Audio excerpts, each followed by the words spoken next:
Salam Kamir, kekaguman ilahi mengarah pada iman dan rahmat. Saudara-saudari yang terkasih, saya mempunyai terompet telolet. Kalau Anda sekarang melihat bis-bis mulai ngetren lagi, bis-bis telolet yang kemudian dibunyikan di mana-mana. Ini simbol komunikasi satu arah, simbol komunikasi yang tidak mau mendengarkan, tetapi komunikasi yang membuat orang selalu hanya menerima saja. Kalaupun ada komunikasi, komunikasinya kadang hanya dipandang sebelah mata. Yang selalu menjadi objek adalah yang diberi komunikasi, yang menjadi lawan komunikasi. Tetapi orang yang memberikan komunikasi itu adalah orang yang selalu menguasai, kepingin berpikir bahwa pikiran dia, bahwa jalan keluar atau nasihat-nasihat dari dia yang harus diberikan. Itu yang namanya komunikasi satu pihak atau satu arah. Sehingga orang lain harus mendengarkan, kemudian yang lain memberikan komunikasi itu, informasi, maka itu sering kemudian salah paham. Kita ingat pelawak bolot. Kalau kita teringat itu, maka kita akan merasakan sesuatu yang menarik. Suatu saat ada kelompok di mana SMA saya di seminari, ada yang kemudian bicara tentang saling menanggapi. Di satu sisi ada orang yang mungkin seorang seminaris yang sejak mudanya atau sejak bayi sudah sakit-sakitan sehingga telinganya itu kurang pendengarannya. Maka dia kemudian walaupun sudah dewasa tetapi masih terpengaruh itu dan kurang memang pendengarannya. Maka kemudian kalau bercanda kadang-kadang teman-temannya mengejek begitu. Katanya dikatakan, ini ulang tahun ya, kamu ulang tahun, sekarang umurmu berapa? 19. Oh 19, saya kira 19. No, itu kemudian menjadi ejekan. Jadi sesuatu yang bicara tentang mengulang tetapi kemudian seperti bolot itu subjek atau jawabannya lain. Kamu ulang tahun yang ke-19 ya. Ditanya, kamu ulang tahun yang keberapa? 19. Oh, saya kira 19. Itu yang kemudian sering kita kemudian bercanda. Tetapi lepas dari itu, maka kemudian akhirnya komunikasi seling salah, kadang-kadang seling surup satu dengan yang lain, tidak pernah berkomunikasi dan bertemu karena informasinya itu searah dalam dunianya sendiri. Maka saudara-saudari yang terkasih, komunikasi menjadi penting. Komunikasi, bahkan ketika kita bicara tentang doa, komunikasi kita dengan Tuhan, maka itu juga menjadi sesuatu yang penting bagi kita semua. Maka kita perlu mendengarkan dengan sungguh-sungguh. Selama ini doa kita kadang-kadang kita hanya ngoceh terus Tuhan yang dipaksa mendengarkan kita. Lalu Tuhan hanya diam. Bagaimana kalau kita yang diam mendengarkan Tuhan?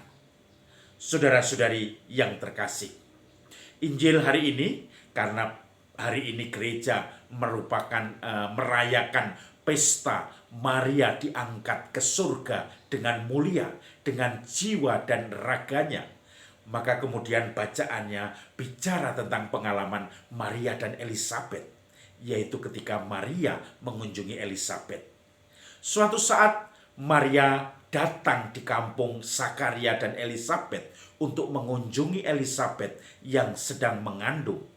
Lalu ketika bertemu dan mengucap salam, Elizabeth langsung berteriak, "Terpujilah engkau di antara wanita." Berteriak itu malaikat sebetulnya ya. Tetapi Elizabeth mengatakan, "Siapakah aku ini sampai ibu Tuhanku mengunjungi aku? Sebab ketika salammu sampai ke telingaku, bayi yang ada di dalam rahimku melonjak kegirangan." Berbahagialah engkau yang mengetahui dan mendapatkan rahmat itu. Maka Maria yang diberi komunikasi dengan Elisabet begitu mendalam. Dia langsung mengucapkan, hatiku memuliakan Tuhan. Hatiku bersukaria karena Allah penyelamatku. Sebab ia memperhatikan daku, hambanya yang inah ini. Mulai sekarang aku disebut yang bahagia oleh sekalian bangsa. Dan kita tahu kemudian kidung Magnificat Anima Mea. Kidungnya Maria meluncur seperti air mancur keluar dengan derasnya. Karena mereka saling berkomunikasi, paham satu dengan yang lain. Maria dan Elisabet itu sama-sama mengandung, tapi Elisabet itu mengandung dalam usia yang sudah tua dan kandungannya sudah waktunya melahirkan. Maka kebiasaan orang Israel, orang Yahudi, kalau ada saudara atau ibu yang mengandung hamil tua siap untuk melahirkan, maka saudara kerabatnya akan datang tinggal di situ mungkin 3 bulan, 4 bulan, untuk membantu kerjaan domestik, kerjaan rumah tangga. Maria pun mengerjakan budaya atau tradisi itu. Dia mengunjungi Elisabet untuk membantu Elisabet. Maka disebutkan di situ kira-kira 3 bulan Maria tinggal bersama Elisabet. Karena 3 bulan waktu untuk menemani seorang ibu melahirkan, kemudian membesarkan bayi sampai mungkin umur 2 bulan. Dan disitulah akhirnya semua pekerjaan-pekerjaan Elisabet dibantu oleh Maria. Tetapi Maria waktu itu mengandung juga. Dan disitulah terjadi komunikasi yang mendalam.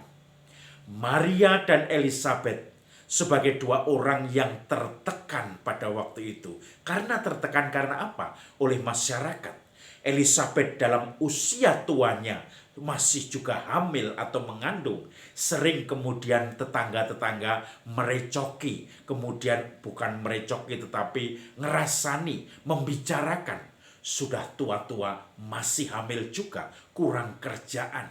Bagaimana itu mungkin? Bagaimana orang tua mungkin itu kebobolan karena tidak hati-hati mereka.